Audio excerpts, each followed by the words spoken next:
Good morning. So I had the idea last night that I was going to, after I got done at the gym, I wasn't going to record anything immediately afterwards, and I was going to come home, and I was going to have Aaron, I was going to record Aaron's reaction to the cinematic, because I played it earlier on my Horty, and so my main Horty.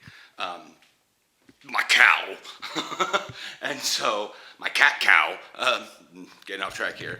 And so I was like, Aaron needs to see this. And I thought he was really close on the war campaign, even though his reps and other stuff were a little laggy behind. Because the war campaign is usually rep-based, and he's a human. Yeah. So he hasn't really had to worry about that. And it was fine, because he and my main alliance player were on the same level of the quest. So we both did it together. But as I had already read the quests, I kind of clicked through the quests, so I had my speakers off the entire time while I was about 2 seconds ahead on every cinematic or quest thing, because I also blink. But we were talking this morning about similarities between it and Wrathgate, which is understandable, and so we're going to actually look at things now, and then we'll talk about it on the way to Krugerplein. The moment I want to talk, street sweepers coming by. Thank you for city beautification. Beautification, that's the word I'm looking for. Thank you for keeping the city clean, but could you be a little quieter? Yeah. And to be fair,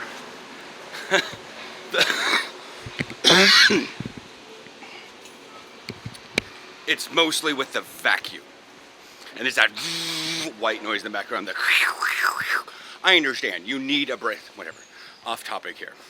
So we did match them up. I had suspected that they weren't perfectly timed, but the thing is there's actually probably two, and we are not good at doing this. We are not the kind of people that do WoW stuff like Taliesin. I just sort of watch stuff and I go, huh. Yeah.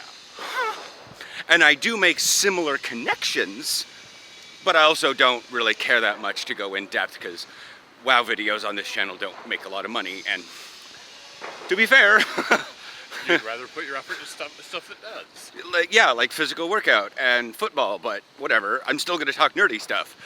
And there is a similarity, like when Starfang says, "Let it be finished," and the similar cinematic art style of Starfang calls her out. And then it looks from inside the gate where it's dark, and then opens up the gate, and she goes waltzing out, just like Arthas did in Wrathgate, where Starfang's son was. So that was similarity, but the timing was way different. So much longer. But then when he was in the battle, beating the crap out of her, or while they were in the duel, there was something very similar sounding to when Garrosh was getting in the duel with Thrall in the Gromp. That's not necessarily a World of Warcraft unique trope. No. But the stressing of the failing, because Garrosh was telling Thrall that Thrall failed Garrosh. And then Thrall kind of came to his wits and punished Garrosh for his crimes. He says, it doesn't matter what I did. You still voluntarily did something very wrong. Yeah. Whereas in this one, Starfang saw it at Teldrassil. He saw it a couple other times, and he knew what button to push. Get her excited, i.e. get her overconfident, get her in a heightened state of being in battle, and then push the fail button. She hates the fail button. Yeah. You failed you tried to kill Hope. You can't do that. You tried to do it at Wrathgate when we fought ourselves. You tried to do it at such and such. You have failed. You cannot kill Hope. Yada yada. And she basically turned the whole horde on her. But that's the thing, is she's confident enough that she doesn't need the horde anymore. Which is scary in itself. Yeah, the latter parts of the quest and stuff signify that as we need to be thinking about this part And I'm really waiting for Taliesin to put out Taliesin talks about the whole thing. Because he does a great analysis. And I like it because, well, much like living in some sort of political echo chamber, he says a lot of the things I'm thinking. Yeah. But the thing is he's right. And it's, and the thing is, it's not that I'm super right about stuff. I'm sometimes pretty wrong when it comes to gaming because I don't overly think about it. But I understand storylines. And I see the little tiny details. Like when that cinematic first opened up and her hand was there, she had very similar dark purple black lightning that had sometimes emitted around Frostmourne. And the hand went, Yeah. and then it pulled back up into her. Like there was some sort of living energy force inside her. Controlling her, maybe, but there was something a long time ago that someone said that she does have some shards of Frostmourne, and if there's anything left in it, Yeah. she's got some microness of the power of Frostmourne, which can rip the souls out of people. No ifs, ands, or buts. Just talking on the phone, riding a bike. No problem, girl. You're cool. I think there's going to be mentions of Frostmourne, possibly those two, Wrathgate and the execution of Garrosh. I mean, he died.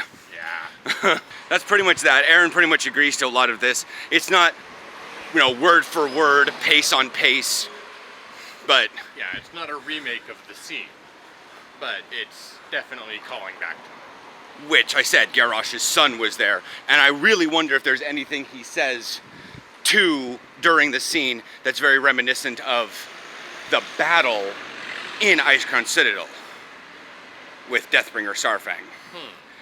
I just don't want to go back there. Yeah. It's not like it's hard to get to. Yeah, it kind of It's is. a fourth boss. It's easy.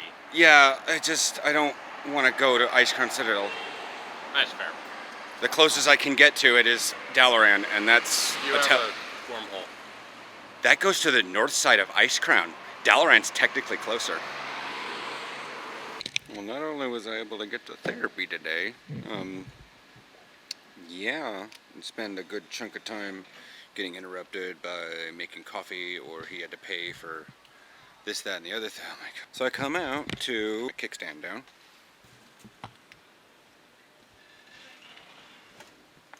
I don't really know how that happened, but I think there was a bit of vandalism going on because there's like 2 or 3 other swap feet bikes around here without air in their front tire. So yeah, I'm not trying to get too terribly paranoid. I'm on chat with them right now, but there's 2 people ahead of me and I'm not quite sure.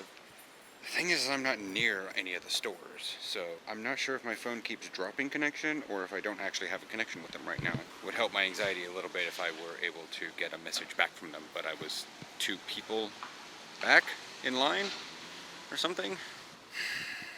Dun, dun, dun. Welcome to 240. I am pleased that I'm going to be able to continue riding my bike because repairs are basically nothing. The problem is that in my mind, I have to wait a day. I'm walking. So, what happened? I waited for the chat to continue happening. That wasn't really working. I don't know why. Lady at the store didn't explain, but I know next time what to do, which is I utilize the app, I set up for a swap, and I set it up at whatever time is on the app or that is good for me.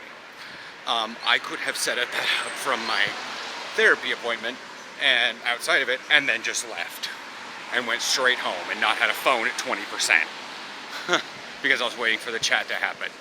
But it was good that I did it this way and figured it out. So tomorrow I'm heading all the way back to my therapy office so that I can swap my bike. Before a lot of you are like, man, that totally sucks. What kind of business is that? Here's the thing. If my tire was that flat and I didn't have a swap feets, I have to figure out how to replace that bike away from home on my own dime. So this is a bargain still. To be fair, I know some people will basically just abandon the bike and go steal another one, but you know, they're young and yeah. So because of the sheer amount of traveling I'm going to be doing tomorrow or something like that, I think I'm just going to record a video today for tomorrow. But things are still a little weird. I gotta pee real bad. The sheer amount of coffee I drank at the dog. Psych club. Fucking bird. And yeah, even Aaron agrees that this is kinda sucks that I have to go out of my way tomorrow and not do what I was typically gonna do just to go swap my bike. But like I said, this is, as you guys saw, this is so obscenely flat. I can't even like take it somewhere. Like if it had a little bit of pressure in it, I'd have walked it up to the swap feet store and then swapped it there. What? Man, it's just yeah, blah blah blah blah. Out shopping. Kind of had to have a chill down moment because anxiety and more or less the social anxiety. I was frustrated earlier with the fact that taking a while to get back to me, but so I'm just looking through here at the meat section in case maybe Aaron wants some sliced meat or something, and I look down and there's beets. And I'm just like, so is that what the vegans are using to replace slices of meat? They're just using slices of red meat. I certainly bleed like it. Like, I don't have that much to get. I was gonna get a tomato, which there's some ladies down there chatting up a storm, so I'm not down there getting it yet. And iceberg sloth melange, and that works well. This is chicken, I don't eat chicken. I'll go swing over by beer. Not only did I ride my bike, get absolutely soaked, all the way to therapy, come out and have to deal with that kerfuffle. I think it's a 3-beer night. I haven't gotten like super drunk in a while. Like, I think the last time was like the cruise. And that was on, oh, Aaron might need breakfast tomorrow.